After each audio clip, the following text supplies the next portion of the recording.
So I started at the Russell Hotel a little over 10 years ago now. We had a refurb probably about I think 4 or 5 years ago now, where there was a little bit of a fit out. We had a lift put in because it was all stairs to get into the hotel.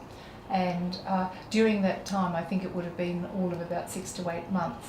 There was only about 11 rooms operating in the hotel, other than the 30 that we have now. And during what we call our stayover shift, there were a couple of times that there was quite a bit of activity. And through that sort of 6 to 8 months as well, on and off on a Sunday night when I was here, there'd be things like the office door, even though it's shut, there's someone trying to get in. Oh my gosh, why is there someone banging at the door when there's only myself on this floor? There was no other guests. And none of them, if I was telling them about it, they would say, oh, I see, right. And I think it's just how people, or what they've experienced. And I think it's something that, a lot of people that are not into it, but that do have that special way about them, they can generally tell if a building is haunted when they come in. They often say, oh, I have a feeling about this hotel, I feel something, There was a guest who was in room 1, and they were an American couple, and it was about 11 at night, and it was before we got the lift, so guests were coming up and down the stairs at the front of the hotel, and he was in his room, but he had to go, he had a room without a bathroom, similar to this, so the bathroom's down the hall.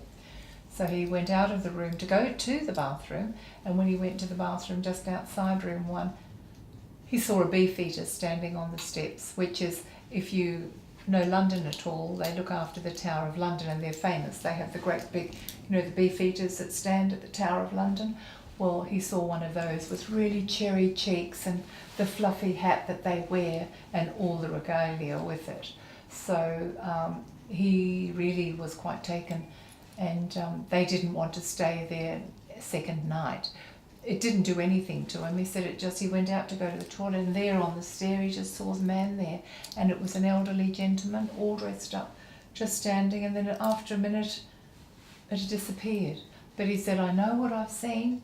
I've seen a ghost. That was quite something he'd never believed in seeing, or didn't think that what he'd seen was real. So yes, it was quite real, and with that I don't really think that I was anyone who believed, but after that, yes, definitely there's spirits, or what they call a haunted building.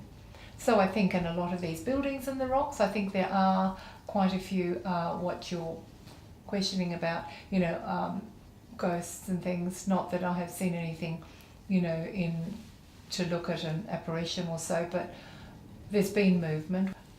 And obviously, as I was told by Ghost Tours, they run the Ghost Tours in the rocks, that when you are working on a building or something old in this area, the goats become a bit not upset, but they move to another building until that work is finished, and then they come back and settle.